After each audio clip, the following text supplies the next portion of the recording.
అందరూ ఉన్న వాళ్ళకి సలహా ఇస్తున్నా, ఈ రాజకీయాలు చేయడానికి రాదు. రాజకీయాలు నాతో కూడా చేయలేడు కూడా. ఆ ఫ్లెక్సీలు పెట్టే పైసలు దీనికి ఇచ్చుంటే అయిపోయింది. ప్రైమరీ హెల్త్ సెంటర్ ఇంకా జర పెద్దగా అయ్యేది, ఇంకా సౌలతులు పెరిగాయి.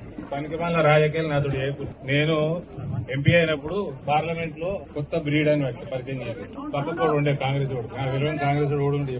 ఇప్పుడు ఉన్న నేషనల్ కాంగ్రెస్ లో జనరల్ సెక్రటరీ సరే న్యూ బ్రీడే పర్ హైబ్రిడే అన్నాడు.